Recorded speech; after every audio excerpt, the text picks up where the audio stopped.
स्वागत है आपका फ्यूचर पीसीएस में। मैपिंग की कक्षा 3 में हम लोग उत्तरी अमेरिका का प्राकृतिक मानचित्र पढ़ेंगे। ये series UP PCS, RO, BPSC तथा सभी तरह के एग्जाम के लिए महत्वपूर्ण है। इसके पहले 2 कक्षाएं अफ्रीका की हो चुकी हैं, उसको ज़रूर देखें। चलिए शुरू करते हैं। उत्तरी अमेरिका आज हम लोग को पढ़ना है। तो सबसे पहले उत्तरी अमेरिका का सामान्य परिचय देखेंगे। नॉर्मली लोग मैपिंग जो है उत्तरी अमेरिका से ही शुरू करते हैं, ठीक है, लेकिन हम लोगों ने सबसे पहले अफ्रीका ख़त्म किया। अब उत्तरी अमेरिका से हम लोग क्रम से चलेंगे। फिर उत्तरी अमेरिका के बाद दक्षिणी अमेरिका, इसके बाद यूरोप, ऑस्ट्रेलिया और लास्ट में एशिया, ठीक है। तो सबसे पहले शुरू करते हैं उत्तरी अमेरिका के सामान्य विशेषताओं से। तो उत्तरी अमेरिका जो है वो महाद्वीप के क्रम में, क्षेत्रफल के क्रम में तीसरा स्थान रखता है, 3rd प्लेस पे है, ठीक है। सबसे पहले कौन है? सबसे पहले है एशिया, ठीक है। उसके बाद है अफ्रीका और तीसरे स्थान पे है नॉर्थ अमेरिका, ठीक। उसके बाद साउथ अमेरिका है, ठीक। तो नॉर्थ अमेरिका का तीसरा क्रम है, ठीक है। अब नॉर्थ अमेरिका किन किन महासागरों से घिरा हुआ है, अगर ये ध्यान दें तो हम लोग थोड़ा सा मैप की तरफ चलेंगे, ठीक है। आज प्राकृतिक वाला मैप पढ़ना है, अगले वीडियो में हम लोग पॉलिटिकल पढ़ेंगे। तो ऊपर उत्तरी अमेरिका आर्कटिक महासागर से घिरा हुआ है, ठीक है। आर्कटिक महासागर से ऊपर घिरा हुआ है, ठीक है। इसके अलावा उत्तरी अमेरिका के पश्चिम में प्रशांत महासागर है, ठीक है, प्रशांत महासागर है। नीचे के हिस्से पे देखें तो वहाँ भी प्रशांत महासागर का विस्तार है। इसके अलावा इसके पूर्व में देखें तो उत्तरी अमेरिका के पूर्व में उत्तरी अटलांटिक महासागर है, ठीक है। तो 4 मतलब कुल मिला के 3 महासागरों से घिरा हुआ है। कौन कौन से? ऊपर आर्कटिक महासागर, पूर्व और नीचे मतलब पूर्व और दक्षिण में प्रशांत महासागर और पश्चिम और दक्षिण में प्रशांत महासागर और पूर्व में उत्तरी अटलांटिक महासागर, ठीक है। तो ये 3 महासागर हो गए। अब पहले हम लोग जो क्रम हमारा है, ठीक है, क्रम एक बार आप लोग देख लीजिए, यहाँ पे उसी क्रम में हम लोग चलेंगे। सबसे पहले हम लोग खाड़ियाँ देखेंगे, ठीक है। सबसे पहले खाड़ियाँ देखेंगे, मतलब जो भी संलग्न वाटर बॉडी है उसको देखेंगे सबसे पहले पार्ट में। दूसरे पार्ट में हम लोग फिर पर्वत देखेंगे। खाड़ियों के साथ हम लोग जल संधियाँ भी देख लेंगे, ठीक है। जल संधियाँ भी यहाँ पे देख लेंगे, कौन सी जल संधि किसको जोड़ती है। फिर तीसरे पे पर्वत के बाद हम लोग पठार पे आएंगे। पर्वत पठार करने के बाद हम लोग मरुस्थल देखेंगे। मरुस्थल, इसके बाद लास्ट में झीलें देखेंगे, ठीक है। इम्पॉर्टेंट है, उत्तरी अमेरिका की झीलें अत्यंत इम्पॉर्टेंट है, ठीक है। क्रम से हम लोग इसको करेंगे। इसके बाद जो चीज़ें बचती हैं मतलब अवशिष्ट है वो हम लोग इसके साथ साथ देखते हुए चलेंगे। ये क्रम हमारा रहेगा। आखिरी चलते हैं तो वाटर बॉडी को हम लोग आर्कटिक महासागर से शुरू करेंगे। तो सबसे पहले हमारा है जो महासागर सबसे पहले हमको मिल रहा है वो है हमारा ब्यूफोर्ट सागर, ठीक है। ब्यूफोर्ट सागर, 1 मिनट तो चेंज कर लेते हैं, ठीक। तो ब्यूफोर्ट सागर हमारा यहाँ पे आर्कटिक महासागर से अगर हम लोग एंटी क्लॉकवाइज चले तो आर्कटिक महासागर में जिस सागर से हम लोग शुरू कर रहे हैं वो हमारा ब्यूफोर्ट सागर है, ठीक है। इसके बाद ब्यूफोर्ट सागर से अगर हम लोग आगे बढ़ें तो हम लोग एक सी में आते हैं जिसका नाम है चकची, सी ऑफ चकची, ठीक है। चकची सी में आते हैं ब्यूफोर्ट सागर से, और उसके बाद हम लोग एक जल संधि है उसको क्रॉस करके आते हैं बेरिंग स्टेट में, बेरिंग सागर में, ठीक है। उस जल संधि का नाम है बेरिंग जल संधि। बेरिंग जल संधि का क्या इंपॉर्टेंस है? ये किस किस महाद्वीप को अलग करता है? तो ये उत्तरी अमेरिका को एशिया से अलग करता है। इसके इस तरफ रशिया वाला हिस्सा एशिया का है, ठीक है। बेरिंग स्ट्रेट के दूसरी तरफ एशिया का हिस्सा है, जबकि इस तरफ अमेरिका का हिस्सा है, उत्तरी अमेरिका का हिस्सा है। इसके अलावा क्या इंपॉर्टेंट है? 180 डिग्री GMT जो है वो बेरिंग स्ट्रेट से होके जाती है, ठीक है। आगे चलते हैं तो हम लोग ब्यूफोर्ट सागर से चकची सागर आए, चकची से बेरिंग सी है, ठीक है। अब हम लोग अगले पे चलते हैं। अब बेरिंग सागर से हम लोग जैसे ही नीचे आते हैं तो हम लोग को अगली जो वाटर बॉडी मिलती है इसका नाम है अलास्का की खाड़ी, ठीक है।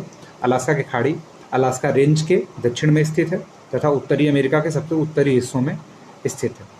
अलास्का खाड़ी से नीचे आते हैं तो ये वाटर बॉडी तो नहीं है, लेकिन ये जो है ये अलेक्जेंडर आर्किपिलागो है। क्या है ये? ये ऐसा स्थलखंड है जो महासागर में छिटके हुए रूप में फैला रहता है, ठीक है। मतलब कटा फटा जो तट होता है उसी का एक फॉर्म, लैंड फॉर्म है जिसका नाम हम लोग आर्किपिलागो रखते हैं। तो इसका नाम, इस वाले पार्ट का नाम, मैप अगर आप लोग खोले हों तो अलेक्जेंडर आर्किपिलागो इसका नाम है, ठीक है। आगे चलते हैं। इसके बाद एक द्वीप पड़ता है जिसका नाम है वैंकूवर द्वीप, और वहाँ पे वैंकूवर द्वीप को मेनलैंड से अलग करने वाली जो जल संधि है उसका नाम है जुआन डी फूका जल संधि। इससे पहले हम लोग कौन सी जल संधि पढ़े हैं? बेरिंग जल संधि। ठीक है, अगली जल संधि जुआन डी फूका जल संधि। इसके बाद हम लोग नीचे चलते चले जाए तो प्रशांत महासागर में हम लोग उत्तरी अमेरिका के तटों के सहारे नीचे आते जाते हैं। तो अगली जो इम्पोर्टेंट हम लोग को वाटर बॉडी मिलती है उसका नाम है कैलिफोर्निया की खाड़ी। ठीक है, ये देखिए यहाँ पे कैलिफोर्निया की खाड़ी स्थित है। ठीक है, अब कैलिफोर्निया की खाड़ी से हम लोग नीचे आए तो हम लोग प्रशांत महासागर के सहारे मध्य अमेरिकी हिस्से में आ जाते हैं। देखिए उत्तरी अमेरिका का ये पतला वाला हिस्सा जो है, इस हिस्से को हम लोग मध्य अमेरिका कहते हैं। ठीक है, मध्य अमेरिका मैक्सिको की खाड़ी और कैरेबियन सागर तथा निचले हिस्से में प्रशांत महासागर के बीच में स्थित है। ठीक है, तो अगर हम लोग मध्य अमेरिका में आए तो अब जो वाटर बॉडी हम लोग को मिलती है उसमें जो सबसे पहले है उसका नाम है कोरोनाट की खाड़ी। इसके बाद अगली जो वाटर बॉडी मिलती है वो है पनामा की खाड़ी। पनामा की खाड़ी से हम लोग पनामा नहर के द्वारा कैरेबियन सागर में पहुंचते हैं जो कि उत्तरी अटलांटिक महासागर का हिस्सा है। ठीक है, तो अब देखिए ये ऐसी जल संधि है जो केवल दो सागरों को नहीं जोड़ रही है, दो महासागरों को जोड़ रही है। तो इधर प्रशांत है और उसके अगेंस्ट इधर उत्तरी अटलांटिक महासागर है। तो इन दोनों को जोड़ने वाली कौन सी जल संधि है? ये पनामा नहर है। और पनामा अलग किसको कहती है करती है? तो ये पनामा देश में ही है। ठीक है, ये दक्षिण अमेरिका को अलग नहीं करती है, क्योंकि जो उत्तरी अमेरिका इसका विस्तार यहाँ तक है, ये उत्तरी अमेरिका ही है। ठीक है, तो ये पनामा देश को दो भाग में बांटती है। तो थोड़ा सा हम लोग ध्यान यहाँ पे पनामा नहर पे देंगे। ठीक है, ये देखिए अलग से इसकी स्लाइड बनी हुई है पनामा नहर की। अब सबसे पहले देखते हैं जो पनामा नहर है ना, वो दो झीलों के कारण इसका विकास हो पाया है। पनामा नहर में दो झीलें स्थित हैं, एक का नाम है मैडन झील, दूसरे का नाम है गटुम झील। ठीक है, जैसे हम लोगों ने अफ्रीका वाले वीडियो में देखा था स्वेज नहर वाले में कि स्वेज नहर जो है, स्वेज नहर के अंदर 4 झीलें हैं। ठीक है, लिटिल बिटर, ग्रेट बिटर, फिर लेक टिम्सा, फिर लेक मंजला। उसी तरीके से यहाँ पे गटुम झील और मैडन झील पनामा नहर में ही स्थित है। इसके अलावा 2 शहर जो हैं जो दोनों के चोक पॉइंट पे हैं, तो एक पनामा सिटी है और दूसरे साइड कोलोन शहर है। ठीक है, ये इसके बीचों मतलब किनारों पे स्थित शहर है। किसके किनारों पे? पनामा जो नहर है उसके 2 किनारों पे स्थित शहर है। पनामा की खाड़ी पे पनामा सिटी है, जबकि कैरेबियन सागर के तट पे कोलोन शहर है। ठीक, यहाँ पे बहुत सारे लॉक्स बने हैं। ठीक है, ये जो दिख रहा है आपको ये वाला हिस्सा जो मैंने ऐसे लाइनिंग की हुई है, ये लॉक्स हैं। लॉक्स का काम करते हैं, तो कभी आप लोग यूट्यूब पे ऐसे ही सर्च मार लीजिए। ये क्या करते हैं, जब पानी का स्तर घटता है नहर में ना, तो गहरी जहाज़ों को उस पर तैराने के लिए पानी की संख्या बढ़ानी घटानी पड़ती है, जिसके लिए एक मैकेनिज्म का यूज़ करते हैं जिसको लॉक प्रणाली कहते हैं। ठीक है, तो ये बंदरगाह पे और नहरों में इसका प्रयोग किया जाता है। ठीक है, अभी के लिए इतना जानना बहुत रहेगा। आगे चलते हैं, तो वाटर बॉडी में हम लोग आ गए पनामा नहर से कैरेबियन सागर में। ठीक है, अब जो कैरेबियन सागर है ना, वे वेस्ट इंडीज़ से घिरा हुआ है। ये जो हिस्सा है, ये जो द्वीप फैले हुए दिख रहे हैं आपको, ये और इधर भी कुछ द्वीप हैं, तो ये पूरे द्वीप किसका हिस्सा है? ये पूरे द्वीप वेस्ट इंडीज़ साथ में कहलाते हैं। ठीक है, तो यहाँ पे कैरेबियन सागर है। कभी क्रिकेट देखते होंगे तो कैरेबियाई प्लेयर लिखा भी रहता है वेस्ट इंडीज़ के प्लेयरों के नाम के साथ। आगे चलें तो हम लोग अगर कैरेबियन सागर से युकाटन चैनल के साथ, ये देखिए हम लोग युकाटन चैनल से आ जाते हैं मैक्सिको की खाड़ी में। ठीक है, कैरेबियन सागर से मैक्सिको की खाड़ी युकाटन चैनल से आते हैं। और युकाटन चैनल अलग किससे करता है? तो ये युकाटन प्रायद्वीप को क्यूबा देश से अलग करता है। देखिए यहाँ पे युकाटन प्रायद्वीप है, यहाँ पे क्यूबा है। इन दोनों को अलग करने के लिए युकाटन चैनल है। और जोड़ता किसको है? ये कैरेबियन सागर को मैक्सिको की खाड़ी से जोड़ता है। ठीक है, अगर आगे चलें तो हम लोग मैक्सिको खाड़ी से आगे कैसे बढ़ेंगे? तो मैक्सिको की खाड़ी में ही अंतस्थ एक और खाड़ी जिसका नाम है काम्पेश की खाड़ी। ठीक है, ये मध्य अमेरिका में युकाटन प्रायद्वीप और मध्य अमेरिका से घिरी हुई है। इसके बाद फ्लोरिडा जल संधि के साथ हम लोग मैक्सिको की खाड़ी से उत्तरी अटलांटिक महासागर के मुख्य सागर में आ जाते हैं। ठीक है, मुख्य सागर में यहाँ पे आ जाते हैं। यहाँ पे सागर के अंदर सागर एक उदाहरण है जिसका नाम है सारगैसो सागर। ठीक है, सारगैसो सागर है क्या, थोड़ा समझते हैं। ये एक घास है, वस्तुतः सारगैसो नाम की एक घास होती है। उस घास के वजह से ये पूरे, इसको थोड़ा सा अलग स्लाइड में समझते हैं, 1 सेकंड लगेगा। ये देखिए, ये मान लीजिए अगर उत्तरी अटलांटिक महासागर है, तो इसके अंदर जो है एक घास की वजह से ऐसे एक घास का क्षेत्र जन्म लिया है, इस घास का नाम है सारगैसो।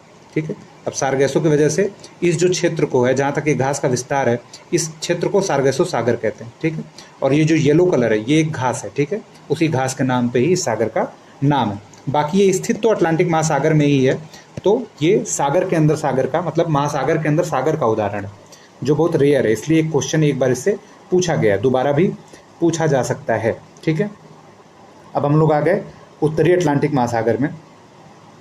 इसके बाद एक छोटी सी खाड़ी पड़ती है, उसका नाम है चेसापीक की खाड़ी। ठीक है, चेसापीक की खाड़ी यहाँ पे स्थित है। उसके ऊपर हम लोग चलते हैं तो चेसापीक की खाड़ी के ऊपर फंडी की खाड़ी हम लोग को मिलती है। फंडी की खाड़ी किससे किससे घिरी हुई है, ये इंपॉर्टेंट है। ठीक है, ध्यान दीजिए। ये जो है एक द्वीप है जिसका नाम है नोवा स्कॉशिया। ठीक है, नोवा स्कॉशिया, और जो उत्तरी अमेरिका मेनलैंड है उसके बीच में यहाँ पे फंडी की खाड़ी स्थित है। ठीक है, इंपॉर्टेंट है, एक बार पूछा हुआ है। इसके अलावा एक खाड़ी है सेंट लॉरेंस की खाड़ी, यहाँ पे है, जहाँ पे सेंट लॉरेंस नदी गिरती है उसी को सेंट लॉरेंस की खाड़ी कहते हैं। इसके ऊपर एक और बड़ा सा द्वीप है जिसका नाम है न्यूफाउंडलैंड और नोवा स्कॉशिया, ये जो दो द्वीप हैं, इन दोनों के बीच में एक जल संधि जिसका नाम है कोबोट जल संधि। ठीक है, आप लोग धीरे धीरे करके वीडियो देखिए, क्योंकि अगर डाटा बढ़ेगा तो आप लोगों को मतलब समझ आने में दिक्कत होगी, तो थोड़ा रुक रुक के आप लोग इसको समझते नोट्स बनाते हुए चलेंगे। कोई डाटा छूटा नहीं है, कंटेंट पे बहुत काम किया गया है, इसलिए थोड़ा सा ज़्यादा डाटा है, आप लोग ध्यान से इसको पढ़िए। आगे चलते हैं। न्यूफाउंडलैंड को जो मेनलैंड है उत्तरी अमेरिका का, उसके बीच में एक जल संधि जिसका नाम है बेल आइले जल संधि। ठीक है, बेल आइले जल संधि। अब देखिए, फंडी की खाड़ी और सेंट लॉरेंस की खाड़ी के बाद हम लोग अब आगे चलेंगे तो कौन सा हमको मिलता है, चलिए देखते हैं। इसके बाद जो हम लोग को सी मिलता है उसका नाम है लेब्राडोर सी। ठीक है, लेब्राडोर सी मिलता है, और लेब्राडोर सी के बाद एक जल संधि मिलती है, इस संधि का नाम है डेविस जल संधि। ठीक है, डेविस जल संधि मिलती है। उसके ऊपर डेविस जल संधि हम लोग को किस सागर से जोड़ती है, तो हम लोग को बेफिन की खाड़ी से जोड़ती है। अब यहाँ पे देखिए, लेब्राडोर सी से बेफिन की खाड़ी जाने के लिए हमको डेविस स्ट्रेट पार करना पड़ेगा, डेविस जल संधि पार करनी पड़ेगी। ठीक है, और ये अलग किसको करती है, ये कनाडा को, अब ध्यान से देखिए, ये कनाडा को ग्रीनलैंड से अलग करती है। ठीक है, कनाडा से ग्रीनलैंड को डेविस जल संधि अलग करती है। अगला स्टेट अगर हम लोग देखें तो ये आइसलैंड है, ये जो छोटा वाला देश दिख रहा है ये आइसलैंड है, और ये ग्रीनलैंड है। इनके बीच जो जल संधि है इसको हम लोग डेनमार्क जल संधि कहते हैं। ठीक है, अगला चलते हैं तो बेफिन की खाड़ी तक हम लोग आ गए थे। नेयर्स स्टेट है, नेयर्स स्टेट किसको किसको अलग करता है, तो एलिस मरे द्वीप को ग्रीनलैंड द्वीप से अलग करता है। ध्यान रखिएगा, ग्रीनलैंड को एलिस मरे द्वीप से अलग करता है, और जोड़ता किसको किसको है, तो ये लिकॉन सागर को बेफिन की खाड़ी से जोड़ता है। कौन सा, नेयर्स स्टेट। ठीक है, तो हम लोग एक बार स्टेट को फिर से दोहरा लेते हैं क्योंकि स्टेट इंपॉर्टेंट है। सबसे पहला स्टेट हम लोगों ने देखा था बेरिंग स्टेट, ये किसको किसको जोड़ रहा है, तो बेरिंग स्टेट जोड़ रहा है चकची सी को बेरिंग सागर से। ठीक है, चकची सी को बेरिंग सागर से जोड़ रहा है। आगे चलते हैं हम लोग, तो अगला हम लोग को मिला था जुआंडी फोका जल संधि। ठीक है, जुआंडी फोका जल संधि, ये किसको किसको, तो ये वैंकूवर द्वीप को कनाडा मेनलैंड से क्या करता है, थोड़ा सा अलग करता है, उनके बीच में जल संधि है। ठीक है, आगे चलते हैं तो हम लोग को जल संधियों में आगे मिला था एक नहर जिसका नाम है पनामा नहर, विश्व प्रसिद्ध पनामा नहर मिलती है। ठीक है, ये दो महासागरों को जोड़ती है, प्रशांत महासागर को अटलांटिक महासागर से जोड़ती है, तथा कैरिबियन सागर को पनामा की खाड़ी से जोड़ती है। ठीक है, आगे हम लोग चलें अगर, तो हम लोगों ने देखा था यहाँ पे युकाटन चैनल और फिर ये फ्लोरिडा जल संधि। ठीक है, युकाटन चैनल कैरिबियन सागर को मैक्सिको की खाड़ी से जोड़ता है, और मैक्सिको की खाड़ी को उत्तरी अटलांटिक महासागर से फ्लोरिडा जल संधि जोड़ती है। ठीक है, इसके आगे हम लोगों ने देखा था चेसापीक की खाड़ी। ठीक है, चेसापीक की खाड़ी, ये देखिए यहीं पे वाशिंगटन है इसलिए इंपॉर्टेंट है। ठीक है, और आगे हम लोगों ने देखा था फंडी की खाड़ी। ठीक है, इसके बाद सेंट लॉरेंस की खाड़ी, और यहाँ पे हम लोगों ने स्टेट देखा था, एक कोबोट स्टेट है। ठीक है, इसके बाद हम लोगों ने लेब्राडोर सी से बेफिन की खाड़ी को जोड़ने वाले डेविस जल संधि को देखा था, और इसके बाद हम लोग नेयर्स स्टेट से बेफिन की खाड़ी से लिकॉन सी आ गए थे। लिकॉन सी जो कि थोड़ा मैप को बड़ा करके देखें तो आर्कटिक का ही हिस्सा है। ठीक है, देखते रहिएगा कौन किसका है, जैसे बेफिन की खाड़ी तक अटलांटिक महासागर, इसके ऊपर आर्कटिक है। ठीक है, अब हम लोग अगले खंड की तरफ जाएंगे जो हमारा पर्वत है। ठीक है, तो पर्वत की तरफ चलते हैं। आइए, सबसे पहले हम लोग को जो जिस पर्वत को देखना है, हम लोग ऊपर से नीचे की तरफ पर्वतों के क्रम में आएंगे, ठीक है। तो पर्वतों में सबसे पहले हम लोग को जिस पर्वत को देखना है वो है ब्रुक्स पर्वत, ठीक है। ब्रुक्स पर्वत, इसकी सबसे ऊंची चोटी चेम्बरलेन है। देखिए, सारी चोटियों को नहीं याद करना है, जो मैं बताऊंगा कि ये इंपॉर्टेंट है इसको याद कर लीजिए, तो उसको याद कर लीजिएगा, ठीक है।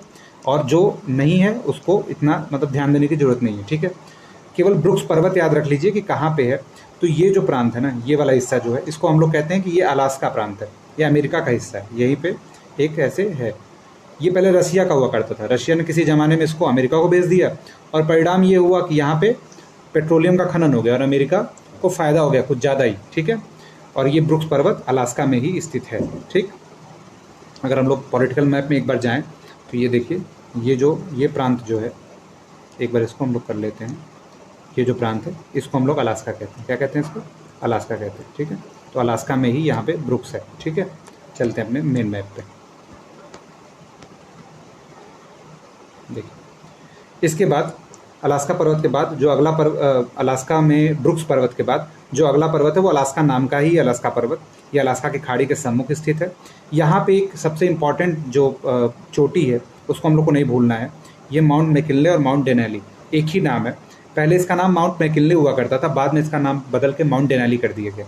ये क्यों इम्पॉर्टेंट है? ये इसलिए इम्पॉर्टेंट है क्योंकि ये highest peak in north America है, ठीक है। हाईएस्ट है, ये नॉर्थ अमेरिका का उच्चतम पर्वत है, इसलिए माउंट मैकिनले इंपॉर्टेंट हो जाता है, ठीक है।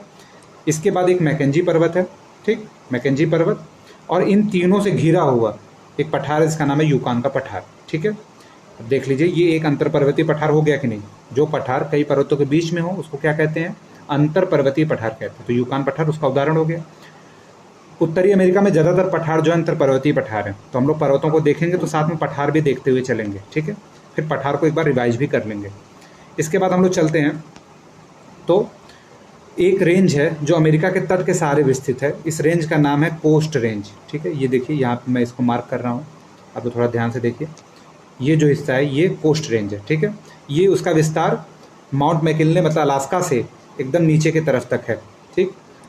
कोस्ट रेंज का विस्तार आप लोग मैप में देखिए, तो ये देखिए यहाँ से कोस्ट रेंज शुरू हुआ है और इसका विस्तार पूरे अमेरिका भर फैला हुआ है, ठीक है।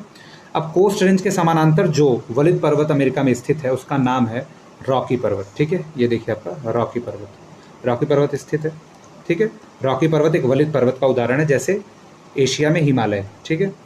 अब रॉकी पर्वत और कोस्ट रेंज के बीच में अनेक पर्वत और पठार स्थित हैं, ठीक है। तो सबसे पहले पर्वतों को देख लेते हैं।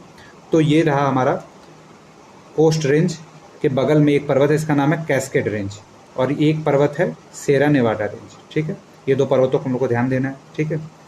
अब पर्वतों में कैस्केड रेंज जो है ना, वो एक ज्वालामुखी पर्वत का उदाहरण है, और यहाँ पे 3 ज्वालामुखी हैं जो उत्तरी अमेरिका में अत्यंत इंपॉर्टेंट हैं। इनका क्रम आप लोग ध्यान रखिएगा। कैस्केड रेंज के सम्मुख माउंट रेनियर है, ठीक है। फिर माउंट हुड है, फिर उसके नीचे माउंट शास्ता है। ये तीनों ज्वालामुखी पर्वत हैं जो कोस्ट रेंज का हिस्सा है, ठीक है। कैस्केड के सम्मुख जो कोस्ट रेंज है उसमें माउंट रेनियर है, फिर उसके नीचे माउंट हुड है, उसके नीचे माउंट शास्ता है, ठीक है। आगे चलते हैं, आगे चले हम लोग पर्वतों में। तो सिएरा नेवादा अगला पर्वत है। सिएरा नेवादा एक किस तरह का पर्वत है? सिएरा नेवादा तो ये एक ब्लॉक माउंटेन है, ठीक है। यहाँ पे नोट करेंगे हम लोग, ये एक ब्लॉक माउंटेन का उदाहरण है, ठीक है। ब्लॉक माउंटेन क्या होता है? ये हम लोग कभी अगर पर्वत पढ़ेंगे, पर्वत के टाइप पढ़ेंगे, तो उसमें हम लोग को पता चलेगा कि ब्लॉक माउंटेन होता क्या है। अभी फिलहाल के लिए याद रखिए कि ये विश्व का सबसे बड़ा ब्लॉक माउंटेन है, मतलब मैक्सिमम ब्लॉक माउंटेन है, ठीक है। इसके अलावा क्या याद रखना है? इसके अलावा ये याद रखना है कि जो उत्तरी अमेरिका की स्थानीय प्रजाति थी रेड इंडियन, वो यहाँ के निवासी हैं, ठीक है। आगे चलते हैं। तो कोस्ट रेंज के नीचे जो पर्वत हम लोग को मिल रहा है, 2 पर्वत हम लोग को मैक्सिको में मिलते हैं। एक का नाम है सिएरा माद्रे ओरिएंटल और एक का नाम है सिएरा माद्रे ऑक्सीडेंटल। ये 2 पर्वत हम लोग को मैक्सिको में मिलते हैं। इन्हीं के बीच में मैक्सिको का पठार स्थित है, ठीक है। अगला पर्वत हम लोग को जो इम्पोर्टेंट पर्वत मिलता है ये है अपलेशियन पर्वत। यहाँ पे देखिए, अपलेशियन पर्वत उसी तरह का पर्वत है जैसे भारत में अरावली है। अब इसका क्या सेंस हुआ? इस बात का मतलब ये है कि पर्वत 3 तरह के होते हैं, ठीक है। एक बार इसको ध्यान से देख लीजिए आप लोग। ठीक है। पर्वतों का प्रकार देख लीजिए। तो पर्वत 3 तरह के होते हैं। पहला पर्वत हो गया वलित पर्वत, ठीक है, यहाँ ध्यान दीजिए। पहला पर्वत हो गया वलित, दूसरा हो गया आपका ब्लॉक, ठीक है, या इसी को हिंदी में भ्रंश पर्वत कहते हैं। और तीसरा पर्वत हो गया हमारा अवशिष्ट, ठीक है। अवशिष्ट मतलब जो बचा खुचा रह जाए। इन दोनों से विनष्ट होके, पुराना होके जो कट फिट के बचा रह जाए उसको अवशिष्ट पर्वत कहते हैं, ठीक है। और वलित पर्वत क्या होता है? जब दो आपस में दो प्लेटें टकराती हैं तो इससे जो वलन से पर्वत उठते हैं उसको वलित पर्वत कहते हैं। और जब किसी भूखंड में धसाव के वजह से कोई ये दोनों खंड नीचे चला जाए और कोई खंड ऊपर आ जाए तो इसको ब्लॉक माउंटेन कहते हैं। और जब ये दोनों घिस जाते हैं तो अंतिम अवशिष्ट पर्वत बनता है। ये हम लोग अभी शॉर्ट में समझ रहे हैं, ठीक है। तो ये जो हमारा है अपलेशियन पर्वत, ये किसका उदाहरण है? तो ये अवशिष्ट पर्वत का उदाहरण है, ठीक है। और भारत में अरावली भी क्या है? अवशिष्ट पर्वत का उदाहरण है। यहाँ से अरावली मिटा दे रहे हैं, नहीं तो कन्फ्यूज हो जाएंगे कुछ लोग, ठीक। अब देखिए, रॉकी हम लोग एक चीज़ छोड़ दिए हैं, उसको हम लोग को दोबारा पढ़ना चाहिए। रॉकी पर्वत की जो सबसे ऊंची चोटी है ना, वो अपलेशियन देखते हुए याद आ गया। रॉकी माउंटेन की जो सबसे ऊंची चोटी है उसका नाम है माउंट एल्बर्ट, ठीक है। माउंट एल्बर्ट इसकी सबसे ऊंची चोटी है। आगे चलते हैं। तो अपलेशियन पर्वत की जो सबसे ऊंची चोटी है वो इसके ब्लू रिज हिस्से में स्थित है, ठीक है। अपलेशियन पर्वत की जो सबसे ऊंची चोटी है इसके ब्लू रिज पर्वत रेंज में स्थित है, उसका नाम है माउंट मिचेल। ध्यान रखिएगा, अपलेशियन पर्वत की सबसे ऊंची चोटी माउंट मिचेल है। 3 ही चोटी हम लोग को याद रखनी है। एक माउंट मैकिन्ले जो उत्तरी अमेरिका की सबसे ऊंची चोटी है, इसके बाद हम लोग को रॉकी पर्वत का माउंट एल्बर्ट याद रखना है, और फिर अपलेशियन का माउंट मिचेल याद रखना है, ठीक है। चोटियों में इससे ज़्यादा नहीं याद रखना है। अपलेशियन पर्वत का विस्तार जो है ना, वो पेंसिल्वेनिया से, मतलब यहाँ से, और बर्किंघम एक जगह है वहाँ तक विस्तृत है। अपलेशियन पर्वत किस लिए प्रसिद्ध है? तो अपने उत्तरी भागों और दक्षिणी भागों में अपलेशियन पर्वत जो है ये अपने कोयले के उत्पादन के लिए प्रसिद्ध है। किसके लिए प्रसिद्ध है? कोयले के उत्पादन के लिए प्रसिद्ध है। जब हम लोग पढ़ेंगे ना पॉलिटिकल वाला, तो यहाँ से कोयला और मेसाबी रेंज पड़ता है, वहाँ से लोहे से इस क्षेत्र में स्थित एक शहर है जिसको विश्व की लौह इस्पात राजधानी कहा जाता है, जिसका नाम है सेंट पीटर्सबर्ग, ठीक है। वो इसी क्षेत्र में स्थित हुआ है, ठीक। विश्व की लौह इस्पात राजधानी इसको कहा जाता है, ठीक है। तो ये हो गया हमारा अपलेशियन पर्वत, ठीक। थोड़ा सा इसको सफाई करते हुए चलें, नहीं तो आगे हम लोग को पढ़ने में दिक्कत होगी, ठीक। ये आप लोग एक बार नोट कर लीजिएगा। ये सारे फैक्ट इंपॉर्टेंट है और इसलिए बताया जा रहे हैं क्योंकि प्रीवियस ईयर में पूछे गए, बहुत इंपॉर्टेंट फैक्ट हैं। आगे चलते हैं। अपलेशियन पर्वत के बाद हम लोग का पर्वत वाला खंड समाप्त हो गया, अब पर्वतों में कुछ नहीं बचा हुआ, ठीक। जल्दी जल्दी पर्वत रिवाइज कर लें अगर, तो हम लोग को मिला था यहाँ पे सबसे ऊपरी पार्ट में मिला था ब्रुक्स पर्वत, फिर हम लोग को मिला अलास्का पर्वत, पहले मिला ब्रुक्स पर्वत, फिर अलास्का पर्वत, फिर मैकेंजी पर्वत, फिर कोस्ट रेंज, फिर रॉकी पर्वत, फिर कैस्केड, फिर सेरा नेवादा, फिर यहाँ पे 2 पर्वत मिला हम लोग को मैक्सिको में, एक सेरा माद्रे ओरिएंटल, एक ही पर्वत है सेरा माद्रे उसका नाम है। फिर हम लोग को मिला अपलेशियन। इतने पर्वतों को हम लोग को याद रखना है, ठीक है। इसके बाद हम लोग चलेंगे पठार पे, ठीक। चलते हैं पठार पे। तो सबसे पहला पठार हम लोग वहीं शुरू करेंगे जहाँ से हम लोग पर्वत शुरू किए थे। हाँ देखिए, पठारों में जो पठार यहाँ पे स्थित है इसका नाम है यूकान का पठार। यूकान का पठार किस चीज़ों के लिए प्रसिद्ध है? तो ये यूरेनियम, सोना, चांदी और जस्ते के लिए प्रसिद्ध है। यहाँ पे एक शहर भी है जिसका नाम है डॉप्सन सिटी, ठीक है। डॉप्सन सिटी यहाँ पे इन्हीं के खनन के लिए जाना जाता है, ठीक। आगे चलते हैं। अगला जो हमारा पठार है वो है, हमारा पठार का नाम जो है वो कोलंबिया का पठार है। मेन तो इसका नाम है कोलंबिया का पठार, ठीक है। कोलंबिया का पठार है, ये 2 पार्ट में बटा हुआ है। जो कनाडा वाला हिस्सा है कोलंबिया का पठार, उसको हम लोग कहते हैं ब्रिटिश कोलंबिया का पठार, और जो उत्तरी अमेरिका वाला हिस्सा है इसको कहते हैं कोलंबिया स्नैक का पठार, ठीक है। तो ये 2 पठार हैं यहाँ पे, और ये उत्तरी अमेरिका का कोलंबिया का पठार उत्तरी अमेरिका का सबसे बड़ा पठार, ठीक है। इसके बाद हम लोग चलें अगर, तो उसके नीचे अब देखिए कोलंबिया का पठार किससे किसके बीच स्थित है? तो कोस्ट रेंज और रॉकी पर्वत के बीच में कोलंबिया का पठार स्थित है। इसके बाद जो ब्रिटिश कोलंबिया स्नैक का पठार है वो कैस्केड और रॉकी पर्वत के बीच स्थित है, ठीक। इसके बाद ग्रेट बेसिन अगला हम लोग का पठार बनता है, ठीक है। ग्रेट बेसिन पठार है यहाँ पे, ये किसके किसके बीच है? तो ये जो ब्लॉक माउंटेन सेरा नेवादा है और रॉकी पर्वत के बीच में स्थित है, ठीक है। इसके बाद कोलोराडो का पठार है, ये भी क्या है? रॉकी पर्वत के एकदम अंतरा पर्वतीय पठार का उदाहरण कोलोराडो का पठार भी है। ठीक है, कोलोराडो का पठार यहाँ पे स्थित है। ठीक, तो ये हमारे हो गए पठार जो रॉकी के साथ विकसित हैं। इसके बाद हमारा इंपॉर्टेंट है तो अगला पठार है, उसका नाम है मैक्सिको का पठार। मैक्सिको का पठार सिएरा माद्रे के दोनों रेंज के बीच में है। ये विश्व में किस लिए प्रसिद्ध है, तो ये चांदी के खनन के लिए प्रसिद्ध है, और चांदी की यहाँ एक खान है जिसका नाम है चिहुआहुआ। ठीक है, ये चांदी के खनन के लिए प्रसिद्ध है। ठीक, अगला 2 पठार और यहाँ पे स्थित हैं, 2 या 3 कह लें। एक पठार है ओजार्क का पठार, फिर अगला है एडवर्ड का पठार, और एक है पीडमॉन्ट का पठार। पीडमॉन्ट का पठार अपलेशियन के निचले हिस्से में है। ये तीनों पठार नाम से केवल याद रखने, इनका कोई वैसा इंपॉर्टेंस नहीं है। ठीक है, इसके अलावा जो आप लोग नाम से पहचान लेंगे, एक है कैनेडियन शील्ड। ठीक है, ये पुरातन क्या है, ये पुराने पठार का उदाहरण है, पुराने पठार का उदाहरण है। ठीक है, अत्यंत पुराना पठार जब घिस जाता है तो उसको हम लोग शील्ड कहते हैं। ठीक है, फिर एक पठार है यहाँ पे लेब्राडोर का पठार और लॉरेंशिया उच्च भूमि। कुल इतने पठार उत्तरी अमेरिका में विस्तृत हैं। तो हम लोग पर्वत और पठार देख चुके हैं। ठीक है, पठारों में हम लोग देखा कि सबसे बड़ा पठार कौन सा है, तो कोलंबिया का पठार है, जिसका 2 भाग है, कनाडा वाला ब्रिटिश कोलंबिया, और उत्तरी अमेरिका में जो विस्तार है उसको कोलंबिया स्नैक कहते हैं। ठीक, इसके बाद हम लोगों ने देखा ग्रेट बेसिन सिएरा नेवादा और रॉकी पर्वत के बीच है, फिर कोलोराडो है। ठीक, अलग से इसको एक बार अगर मैप में देखना चाहें तो ऐसे देख सकते हैं, थोड़ा 1 मिनट हम समय दीजिएगा तो ये आप लोगों को याद करा दिया जाएगा। ठीक है, एक बार याद हो जाएगा तो फिर भूलेगा नहीं। ठीक, ये हम लोग मिटा लेते हैं सारी चीज़ों को। ये देखिए, ये ऐसे रॉकी का विस्तार है। ठीक है, ये ऐसे रॉकी पर्वत फैला हुआ है, और फिर ये तटीय पर्वत फैला हुआ है। ठीक, तटीय पर्वत फैला हुआ है। यहाँ पे जो सबसे पहला पठार है वो केवल तटीय पर्वत और रॉकी के बीच में है।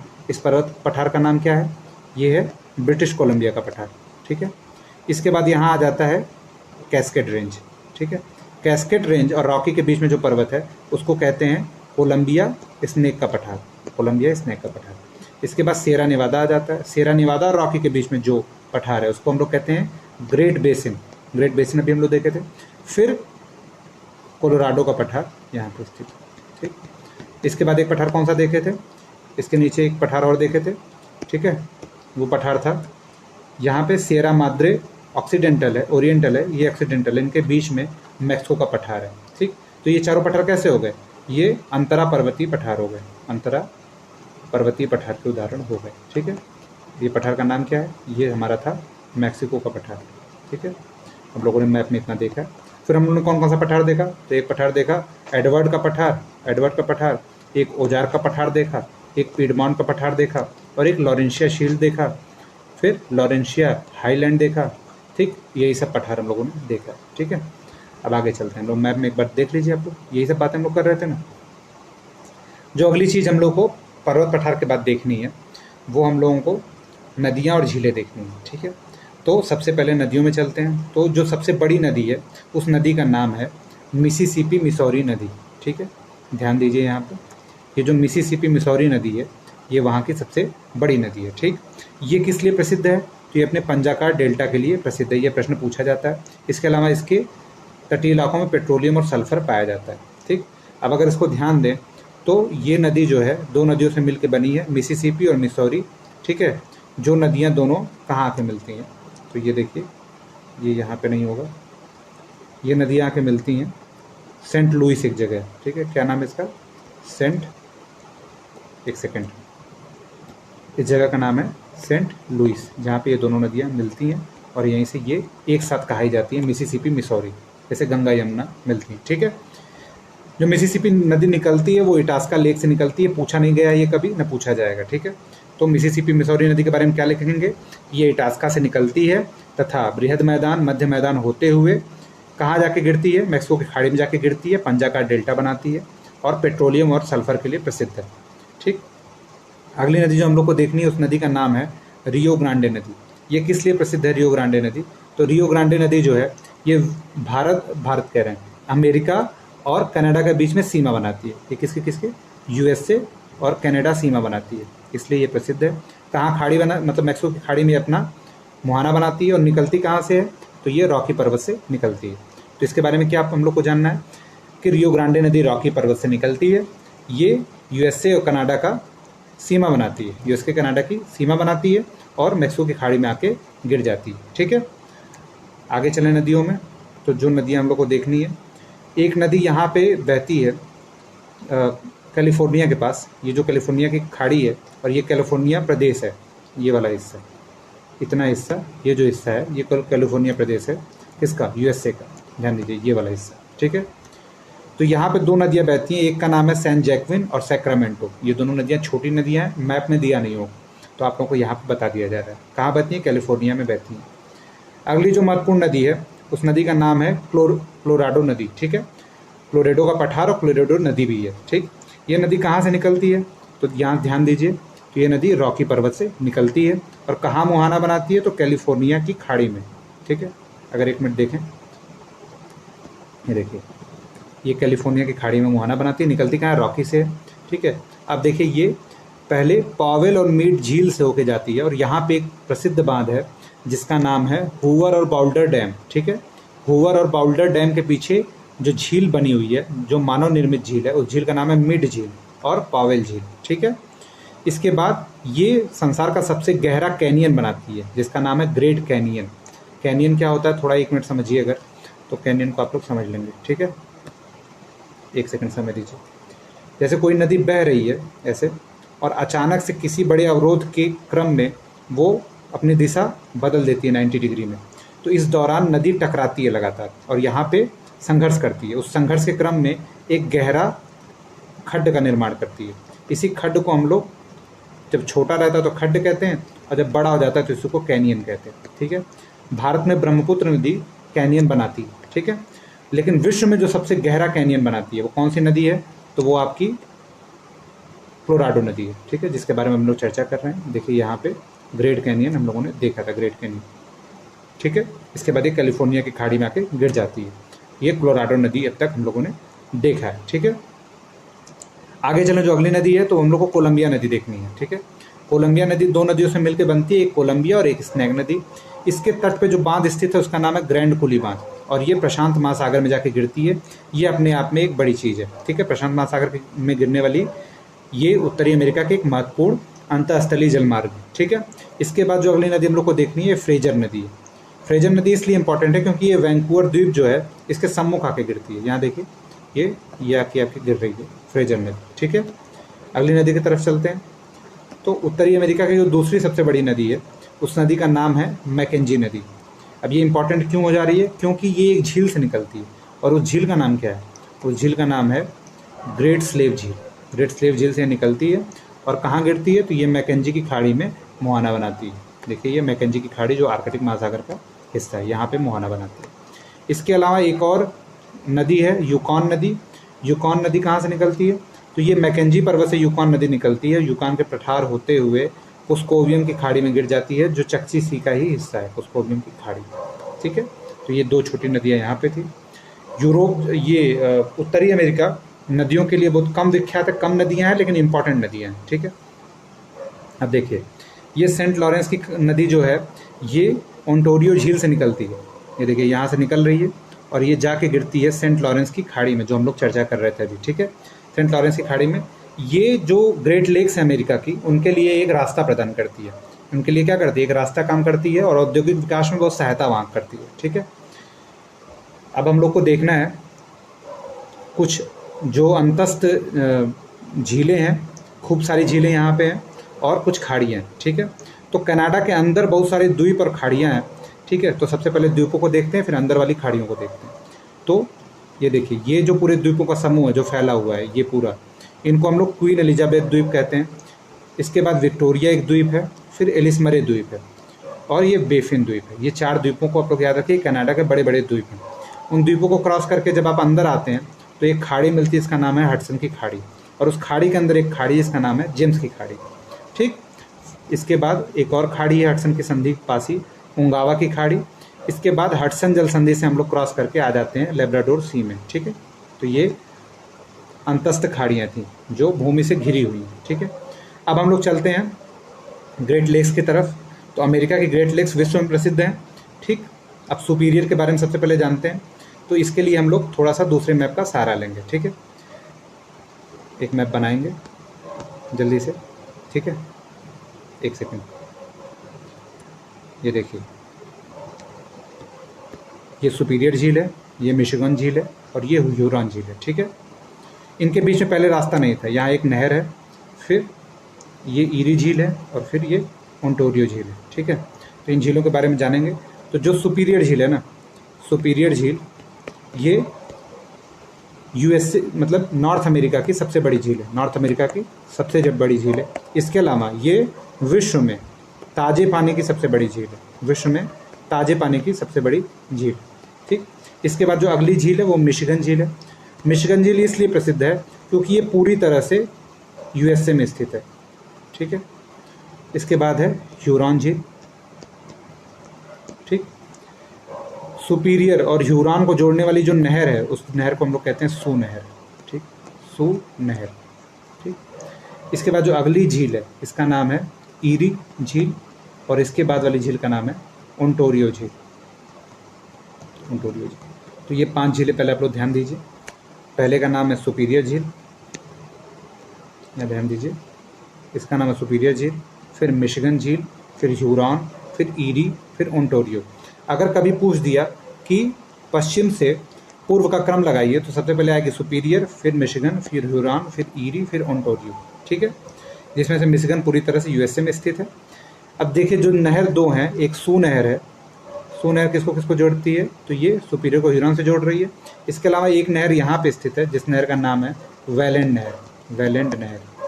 ठीक है, ये ईरी को ओंटारियो से जोड़ती है। ठीक है, ईरी को ओंटारियो से जोड़ती है। ठीक, एक इम्पॉर्टेंट चीज़ यहाँ पे ये है कि यहाँ पे एक जलप्रपात है जो विश्व का सबसे सुंदर जलप्रपात है, इसका नाम है नियाग्रा जलप्रपात। नियाग्रा जलप्रपात ये ईरी और ओंटारियो के बीच स्थित है। ठीक है, अब चलते हैं हम लोग मेन मैप पे। तो ये हम लोगों ने देख लिया है जो, उसको भूल के आगे चलते हैं। तो यहाँ पे देखिए सुपीरियर झील है। ठीक, सुपीरियर झील ताज़े पानी की विश्व में सबसे बड़ी झील है और उत्तरी अमेरिका की सबसे बड़ी झील है। इसके बाद हम लोग चलते हैं। तो यहाँ सुपीरियर हाईलैंड पे एक मेसाबी रेंज है। मेसाबी रेंज किस लिए प्रसिद्ध है, तो इसको नोट करिएगा, मेसाबी रेंज लौह खनन के लिए प्रसिद्ध है। अब हम लोग जो अपलेशियन पढ़ रहे थे, हम लोगों ने बताया था कि अपलेशियन पर्वत जो है वो कोयले के लिए प्रसिद्ध है और ये लोहे के लिए प्रसिद्ध है। तो इन दोनों के मिलन स्थल पे पिट्सबर्ग स्थित है जो लौह इस्पात के लिए प्रसिद्ध है। ठीक है, पिट्सबर्ग। तो ये पूरा जो ग्रेट लेक्स रीजन है ये किसके लिए, ये औद्योगिक उत्पादन के लिए अत्यधिक जाना जाता है। हर तरह के उत्पादन लौह इस्पात से होने वाले, स्टील उद्योग, ऑटोमोबाइल, इन सब के लिए जाना जाता है। तो इसलिए ये जो है हाई डेवलप्ड रीजन है अमेरिका का। ठीक है, आगे चलते हैं। इसके बाद हम लोग चलेंगे और कनाडा की झीलों को देखेंगे और 1-2 झील और देखेंगे। ठीक, चलते हैं। तो कनाडा के जो झीलें हैं, तो 5 झीलों का या 6 झीलों का हम लोग क्रम देखेंगे। सबसे ऊपर जो झील है उस झील का नाम है ग्रेट बियर झील। ठीक है, ग्रेट बियर झील है। फिर उसके नीचे ग्रेट स्लेव झील है। ठीक, उसके नीचे जो झील है उसका नाम है अथाबास्का झील है जो यूरेनियम के लिए प्रसिद्ध है। अथाबास्का के तट पे यूरेनियम सिटी स्थित है, जब हम लोग पॉलिटिकल पढ़ेंगे तो देखेंगे। ठीक, तो ये बहुत ध्यान नहीं भी रखेंगे तो चलेगा। इसके नीचे है रेंडियर झील, फिर इसके नीचे है विनिपेग झील और सबसे नीचे है मैनिटोबा झील। तो आप लोग एकदम क्रम याद रखिए, Great Bear, Great Slave, Great Bear से ग्रेट स्लेव, ग्रेट स्लेव से अथाबास्का, फिर अथाबास्का से रेंडियर, फिर विनिपेग, फिर मैनिटोबा। ये झीलों का क्रम है। ठीक है, इसके अलावा एक बहुत महत्वपूर्ण झील है जिसका नाम है ग्रेट साल्ट लेक जो ग्रेट बेसिन में स्थित है। ठीक है, ग्रेट साल्ट लेक। तो ग्रेट साल्ट लेक जो है वो ताज़े पानी की झील नहीं है, ये खारे पानी की झील है। ठीक है, अत्यधिक खारी झील है। तो ग्रेट साल्ट लेक के बारे में थोड़ा जानते हैं कि ये कैसे ये खारे पानी की झील हुई, तो थोड़ा सा देखते हैं। तो ये जो ग्रेट साल्ट लेक है ना, ये पवन विमुखी ढाल पे स्थित है। पवन विमुखी ढाल क्या होता है, जब कोई ढाल ऐसा हो जहाँ वर्षा नहीं होती है और उसके दूसरे ढाल पे वर्षा होती हो, इस तरह से वो स्थित हो, मतलब इस तरह का कुछ सिस्टम हो। तो इधर से क्या होता है, इधर से जब मानसून आता है तो ये इस मानसून को ऊपर उठा के इस ढाल पे तो वर्षा करा देता है। जैसे यहाँ पे आप लोग देख रहे हैं कि ये ढाल है, ये तीखा होने की वजह से ये मानसून को ऊपर उठा के और इस क्षेत्र में तो वर्षा करा दे रहा है, लेकिन ये जो ढाल मंद होने की वजह से मानसून इधर से निकल जा रहा है और इधर वर्षा नहीं हो पा रही है।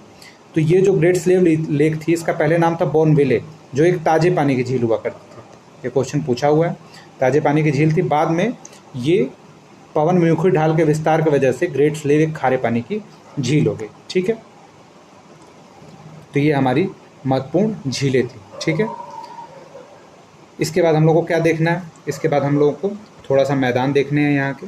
तो मैदानों में हम लोग देखेंगे तो सबसे पहले जो रॉकी पर्वत के सहारे जो मैदान स्थित है उस मैदान का नाम है, ध्यान दीजिए यहाँ पे, मैदान का नाम है वृहद मैदान। ठीक है, ग्रेट प्लेन। ठीक है, ग्रेट प्लेन में ही निचले हिस्से में ही प्रेयरी है, जो क्या है, समशीतोष्ण घास के मैदान है।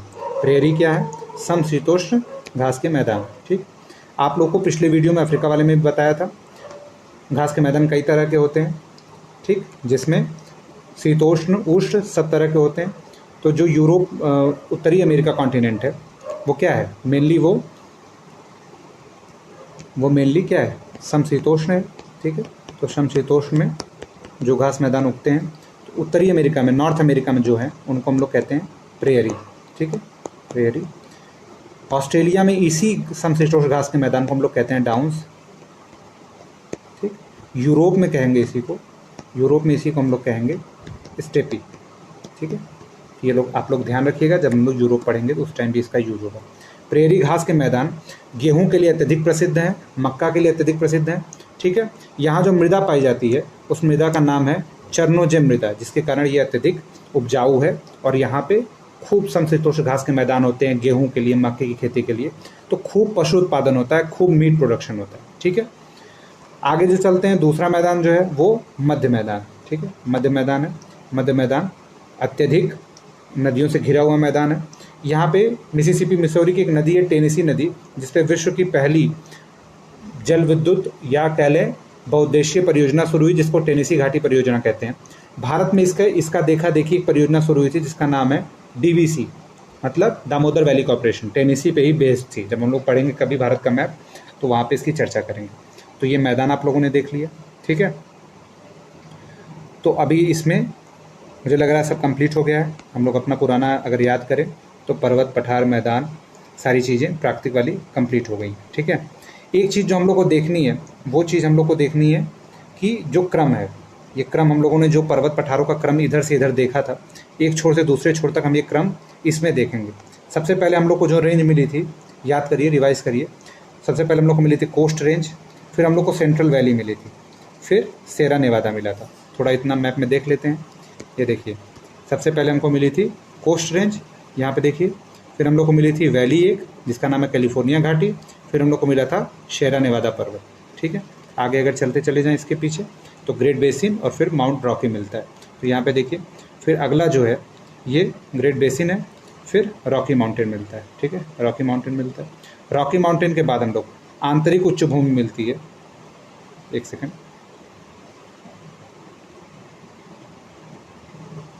इसके बाद हम लोग को मिलती है आंतरिक उच्च भूमि, जिसको हम लोग क्या कह रहे थे, वृहद मैदान भी कह रहे थे। फिर हम लोग को मध्य मैदान मिलता है। इसके बाद फिर अवशिष्ट पर्वत अपलेशियन मिलता है और फिर अटलांटिक तट आ जाता है।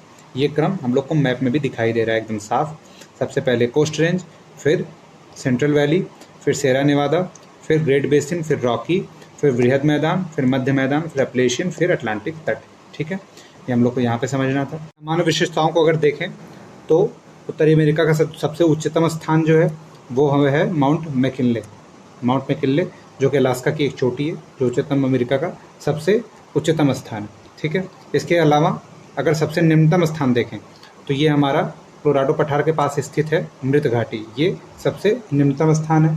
ठीक, सबसे बड़ी झील अगर देखें तो ये पूरे उत्तरी अमेरिका की सबसे बड़ी झील कौन सी है, तो हमारी सुपीरियर झील है। ठीक है, आगे चलें तो और विशेषताओं में अगर देखें तो सबसे बड़ी नदी देखें तो सबसे बड़ी नदी हमारी मिसिसिपी मिसौरी नदी उत्तरी अमेरिका की सबसे बड़ी नदी है।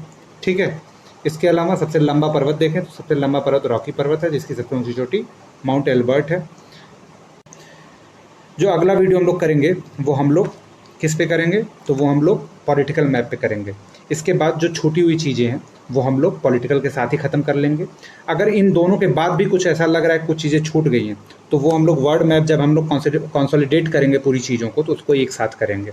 ठीक है, जो ये वीडियो है थोड़ा गहन है तो आप लोग थोड़ा रुक रुक के इसका नोट्स बनाइए, लेकिन याद रखिए इसमें चीज़ें कम छूटी हुई हैं। पूरे मैप में आपको हर चीज़ कवर करने का प्रयास किया गया है। इस मैप की PDF भी बनाई जाएगी जब वीडियो कंप्लीट होगा। इसके लिए आप लोग हमारे टेलीग्राम चैनल से जुड़ें, इसका नाम है फ्यूचर पीसेस 01। ठीक है, आप लोगों का बहुत बहुत धन्यवाद जुड़ने के लिए।